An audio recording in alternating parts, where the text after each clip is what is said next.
यहाँ के सांसद हैं संजीव बालियान, उनका काम कैसा लगता है आपको? मेरा मतलब बड़े लगा नहीं मतलब, लेकिन विकास के जो कार्य इस सरकार में हुए इससे पहली सरकारों ने भी किए, लेकिन जिस स्तर पर इन्होंने समस्याओं को समझ के निपटाया वो इससे पहले शायद नहीं हो पाया। ये कमियां तो इतनी है, अगर गिनाने बैठ जाए तो शायद शाम हो जाए। बस थोड़ा अगर व्यापारियों की तरफ ध्यान दे दिया जाए और थोड़ा सा मान लिया रोजगार के विषय में मंत्री जी थोड़ा ध्यान दें, और जैसे हम लोग एनसीआर में जुड़े हैं तो थोड़ी सुविधाओं को और बढ़ा दिया जाए यहाँ पर तो और अच्छा हो जाएगा। देखिए मुजफ्फरनगर में क्या सारी जगह ही एक तो थोड़ा सा महंगाई पर कंट्रोल करने की आवश्यकता है, दूसरे जो बेरोजगारी है वो ज्यादा बढ़ रही है, बेरोजगारी पे भी सरकार को ध्यान देना चाहिए, वो भी है। जितने बड़े चेहरे हैं, अब जैसे लोकसभा चुनाव नहीं दिखा रहा है तभी ये निकल के बाहर आ रहे हैं, इससे पहले ये बाहर भी नहीं निकल रहे हैं। रोड टूटते पड़े हैं, सारे खाले पार के सारे टूटते पड़े हैं।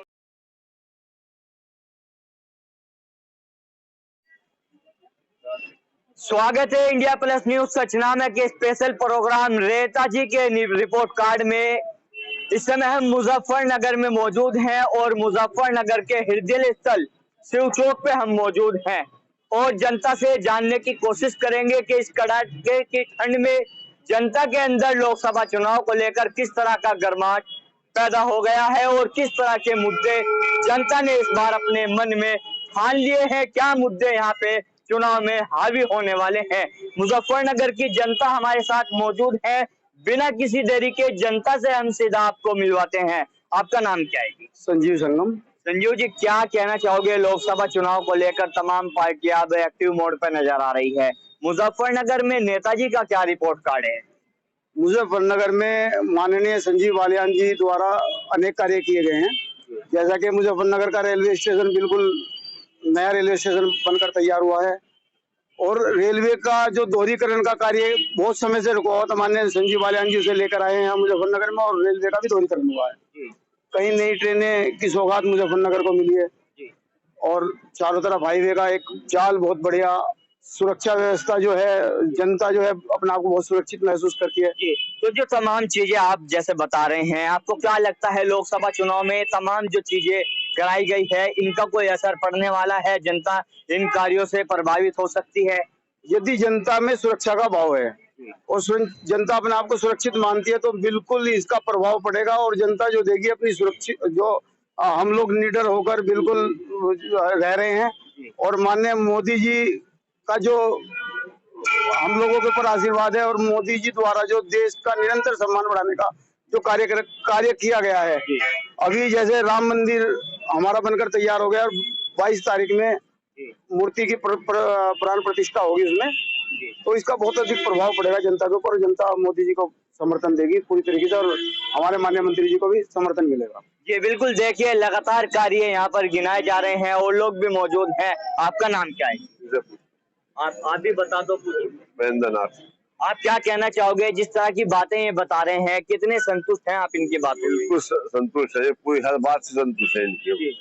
बिल्कुल जो बात कह रहे हैं बिल्कुल सही कह रहे हैं।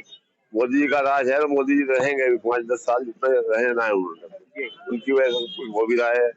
योगी और मोदी दोनों हमारे लिए भगवान के रूप है। तो देखिए बिल्कुल लगातार अलग अलग प्रतिक्रियाएं जनता की सामने आ रही हैं और लोग भी मौजूद हैं।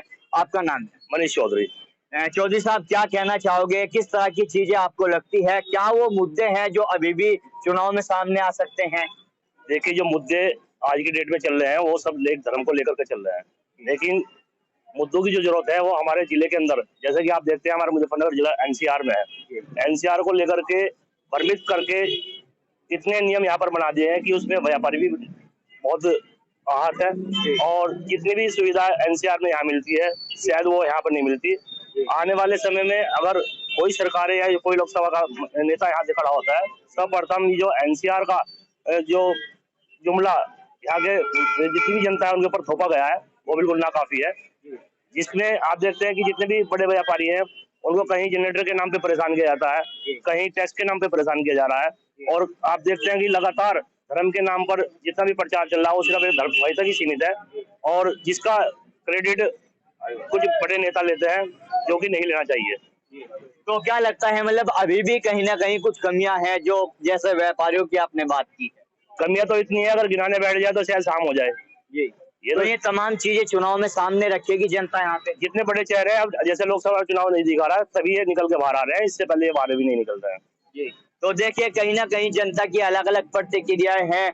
जहाँ एक और जनता खुश है तो कहीं ना कहीं नाखुश भी लोग नजर आ रहे हैं। आपका नाम क्या है? ज्ञान प्रकाश। आप क्या कहना चाहोगे, किस तरह की वो चीजें हैं जो इस बार चुनाव में हावी होने वाली हैं? विकास की अगर बात करें तो माननीय संजीव बालियान जी ने रेलवे का विकास किया। जो गैस की यहाँ दिक्कत थी, लोगों को सुबह 5 बजे उठ के लाइनों में लगना पड़ता था, वो सब समस्याएं दूर हुई। घर घर में गैस के कनेक्शन पहुंचे। ये सब माननीय संजीव बालियान जी के प्रयास से ही हो पाया। इससे पहली सरकारों ने जो है, जब भी पहले अटल जी की सरकार आई तो गैस की समस्या समाप्त हो गई थी, लेकिन पुनः मनमोहन सिंह की सरकार आई, वही गैस की समस्या जो की तो बरकरार रही। बुक कराने के लिए 21 दिन तक इंतजार करना पड़ता था। उसके बाद लेने के लिए फिर सुबह 5 बजे लाइन में लगना पड़ता था ठंड के मौसम में। महिलाएं, बच्चे सब वहाँ परेशान होते थे। गवर्नमेंट कॉलेज में घंटों घंटों खड़े होना पड़ता था, जिसका आज सब समाप्त हो गया। घर घर में गैस पहुंच गई। तो मतलब ये जो तमाम सरकार की योजनाएं थी, इनका कहीं ना कहीं लाभ मिल सकता है। जनता लाभ लेती है लेकिन फिर भूल जाए। लेकिन विकास के जो कार्य इस सरकार में हुए, इससे पहली सरकारों ने भी किए, लेकिन जिस स्तर पे इन्होंने समस्याओं को समझ के निपटाया, वो इससे पहले शायद नहीं हो पाया। ये बिल्कुल देखिए अलग अलग प्रतिक्रियाएं आ रही हैं और लोग मौजूद है। आपका नाम क्या है? कुलविंदर सिंह। आप क्या कहना चाहोगे जिस तरह से लगातार लोग अलग अलग अपनी प्रतिक्रियाएं दे रहे हैं? भाई, इस सरकार में एक तो हमें निडर होके कार्य करना पड़ रहा है। पहले ये डर रहा था कब दंगा हो जाए कब नहीं। अब दंगा होने का या हमारे पैसे छीनने का कोई भी वो नहीं रहा। इसलिए अब हम व्यापारी लोग हैं, हमें तो यही सरकार चाहिए जिससे हमें निडर होके काम कर सके। ये अपना धन कमाए, अपने पास रखें, कोई हमारे से छीन ना ले। ये सरकार में बहुत बड़ा फायदा मिला कि हम जिस टाइम मर्जी कहीं भी व्यापार करने चले जाएं तो हमारे ऊपर किसी का वो नहीं होता। चाहे हम अब हमारे पास पहले एक गांव वाले हमारे पास आते थे, वो रात को जाने से पहले हमारे पास पैसे रख जाते थे कि कभी रास्ते में हमारे से छीन ना जाए। अब इतना सुकून हो गया कि वो रात को कहीं भी जा सकते हैं अपने पैसे। यानी कि अपने आप को सुरक्षित महसूस व्यापारी कर रहे हैं, बहुत ज्यादा सुरक्षित। तो क्या लगता है आपको, जैसे सुरक्षा की आपने बात की है, तो जो तमाम ये चीजें आप लोग बता रहे हैं, इसका असर चुनाव पे पड़ेगा? क्या दोबारा से भारतीय जनता पार्टी को मौका मिल सकता है इन तमाम कार्यों के कारण? हाँ जी, पूरा मौका मिलेगा।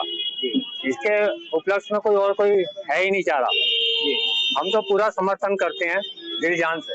जी बिल्कुल, देखिए लगातार यहाँ पे जनता ने बताया है किस तरह की चीजें हैं और क्या कुछ कार्य यहाँ पे हुए हैं। लेकिन एक बार फिर जानना चाहते हैं, अभी जैसे चुनाव आ रहे हैं, फिर दोबारा से तमाम वादे होंगे। आपने जैसे अभी सरकार के मंत्री के यहाँ पे नेताजी का रिपोर्ट कार्ड आपने बताया, उनके द्वारा कराए गए कार्य आपने गिनवाए। अभी मुजफ्फरनगर को किस तरह की बदलाव की जरूरत है जो इस बार ना हो पाई हो, अब लोकसभा चुनाव में हो जाए? मुजफ्फरनगर में बदलाव की यदि मैं बात करूं तो मुजफ्फरनगर वैसे तो बढ़िया ही चल रहा है सब कुछ यहाँ पे। बस थोड़ा अगर व्यापारियों की तरफ ध्यान दे दिया जाए और थोड़ा सा मान लिया रोजगार के विषय में मंत्री जी थोड़ा ध्यान दें, और जैसे हम लोग एनसीआर में जुड़े हैं तो थोड़ी सुविधाओं को और बढ़ा दिया जाए यहाँ पर तो और अच्छा हो जाएगा। तो यानी कि व्यापारी के क्षेत्र में जो है मुजफ्फरनगर को अभी भी जरूरत है, थोड़ा ध्यान देने की आवश्यकता है। जी जी बिल्कुल। आप क्या कहना चाहोगे चौधरी साहब, जैसे अभी आपने एनसीआर के बारे में बताया था, इन्होंने भी कहा कि रोजगार व्यापारियों पे अगर ध्यान दिया जाए, किस तरह के बदलाव की व्यापार के क्षेत्र में जरूरत है? बदलाव में क्षेत्र में यहाँ पर जरूरत है कि जो काम पहले सभी लोगों के सहयोग से होता था, लेकिन कहीं ना कहीं जब से ये सरकारें आई हैं, सिर्फ भेदभाव के अलावा और कोई निर्णय नहीं ले पाती। आप ये देखिए हमारे बराबर में मास्टर जी खड़े हैं, सीधा उदाहरण यही है कि योगी जी की सरकार में इन्हें लगभग 10,000 दिनों से धरना दे रहे हैं, आज तक इनकी मांगे पूरी नहीं हुई, जिसके कारण इन्हें धरने पर भी बैठना पड़ रहा है। तो कहीं ना कहीं न्याय पर अभी भरोसा नहीं है, क्योंकि सरकारें सिर्फ बांटने का काम कर रही है। अगर काम करना है तो व्यापारियों के हित में करे, गरीबों के हित में करे। जो योजनाएं आम चल रही है उनको गरीबों को बताएं ताकि उनका पूर्ण विकास हो। लेकिन फिर भी देखने में जहाँ तक ये आता है कि कुछ लोग सिर्फ प्रचार प्रसार में जुटे हुए हैं और एक नई राह मोड़ने की तैयारी है, लेकिन जनता है, सब जानती है। जनता वोट के माध्यम से अपना जवाब देगी और आने वाले समय में आप देखते हैं जो सरकारें काम करेगी वही इस देश पर राज करेगी। तो यानी कि चौधरी साहब आपका कहना है कि सरकार तमाम तरह की योजनाएं तो लेके आती है, लेकिन धरातल पर जो मतलब उसका लाभ जिस तरह से पूरी तरह से मिलना चाहिए वो पूरी तरह से नहीं मिल पा रहा है। ये योजनाएं सिर्फ कागजों तक सीमित रहती हैं और जिनका प्रचार प्रसार भी नहीं हो पाता ठीक से, इसका खामियाजा गरीब जनता को भुगतना पड़ता है। लेकिन जो कुछ पूंजीपति लोग हैं या जो मजबूत लोग हैं वो तो किसी ना किसी तरह से अपने को इस मुसीबत से पार लगाती है, लेकिन जो गरीब वर्ग का लोग है वो इस मुसीबत से बाहर नहीं निकल पा रहा है। ये बिल्कुल देखिए, लगातार व्यापारियों की बात हो या अलग अलग क्षेत्र की बात हो, लगातार जनता अपनी प्रतिक्रिया दे रही है। हमारे साथ में दुनिया के सबसे बड़े आंदोलनकारी मास्टर विजय सिंह भी इस चर्चा में जुड़ गए हैं, इनसे भी हम बात करते हैं। मास्टर जी, मुजफ्फरनगर की अगर बात की जाए तो लगभग 28 वर्षों से आप यहाँ पे आंदोलनकारी हैं, बहुत बारीकी से आपने मुजफ्फरनगर को समझा है। क्या लगता है किस तरह के बदलाव की मुजफ्फरनगर को जरूरत है? देखिए, मुजफ्फरनगर में क्या सारी जगह ही एक तो थोड़ा सा महंगाई पर कंट्रोल करने की आवश्यकता है, दूसरे जो बेरोजगारी है वो ज्यादा बढ़ रही है, बेरोजगारी पे भी सरकार को ध्यान देना चाहिए, वो भी है। रही बात जो सरकारी योजनाएं हैं और जो कागजों पे हैं और सारा करप्शन हो रहा है उसमें वो ज्यादा बढ़ गया है। हालांकि जो गुंडागर्दी थी वो बहुत कम हुई है मुजफ्फरनगर में। भाई पहले रोड पे जो लूट होती थी ये होती थी, ये काफी कम है। और वैसा भ्रष्टाचार, सफेद भ्रष्टाचार वो ज्यादा हो गया है। तो जो जितने भी भ्रष्टाचार के मामले हैं उनमें सख्ती से जांच होनी चाहिए, सख्ती से जो है निर्णय होना चाहिए, तभी जाके काम चलेगा। अगर यहाँ के जो सांसद हैं संजीव बालियान, उनकी अगर बात की जाए, किस तरह का कार्यकाल आप मानते हैं उनका यहाँ पे, किस तरह की चीजें आपको लगता है? नहीं, बेटर देन अदर जो है संजीव बालियान का फिर भी ठीक है, वो देखते हैं, जाते हैं और काम करते हैं। और खाली संजीव बालियान से नहीं काम चलेगा, जो स्टेट की और सेंटर की पॉलिसी है उनसे काम चलेगा। बिल्कुल, देखिए मास्टर जी भी बता रहे थे कि किस तरह के बदलाव की यहाँ पे जरूरत है। आपका नाम क्या है? क्या नाम है? समीम। समीम, क्या लगता है आपको, जैसे सरकार चल रही है, किस तरह की चीजें मुजफ्फरनगर में लगती है कि बदलनी चाहिए? भाई रोजगार चाहिए भाई, गरीब आदमी कहाँ जाएगा बताओ। तो रोजगार की कमी महसूस देती है आप? हाँ। अच्छा, जो यहाँ के सांसद हैं संजीव बालियान, उनका काम कैसा लगता है आपको? मेरा तो बड़े लगा नहीं, काम कराते नहीं क्या वो यहाँ पे? क्या लगा आपको, क्या कमी लगी, थोड़ा बताए ताकि वो अपना कर पाए आगे काम कुछ। महंगाई है, अब रोड टूटते पड़े हैं, सारे खाले पान के सारे टूटते पड़े हैं। महंगाई का मुद्दा तो सरकार का है, लेकिन सांसद के क्षेत्र में जो काम आता है मुजफ्फरनगर में, आपको क्या कमी लगती है कि ये मंत्री जी को कराना चाहिए था और ना करा पाया हो अब तक काम? भाई वो काम बढ़िया करेगा तो वही मंत्री बनेगा, मंत्री MP साहब काम तो बढ़िया नहीं कर रहे। तो इस बार कराए नहीं काम, लेकिन जिस तरह से यहाँ पे लोग बता रहे हैं कि जी काफी काम कराए हैं मंत्री। बड़ी बड़ी दुकानें तो कमेंगे, गरीबादी को कहाँ जाके गरीबादी, जब गरीबादी का कारोबार नहीं खत्म हो रहा क्या करेंगे बताओ।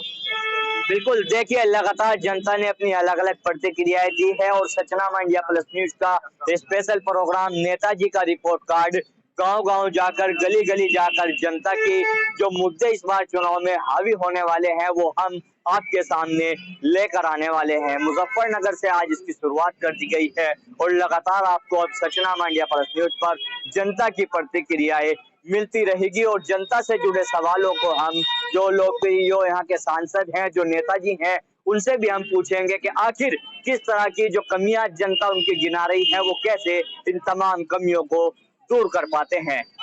हमारी कोशिश लगातार जारी है। आज मुजफ्फरनगर में हम मौजूद थे, अगले एपिसोड में फिर और कहीं पहुंचेंगे और जनता से जानेंगे कि आखिर 2024 के चुनाव को लेकर जनता क्या सोचती है, नेताजी का क्या रिपोर्ट कार्ड जनता पेश कर रही है।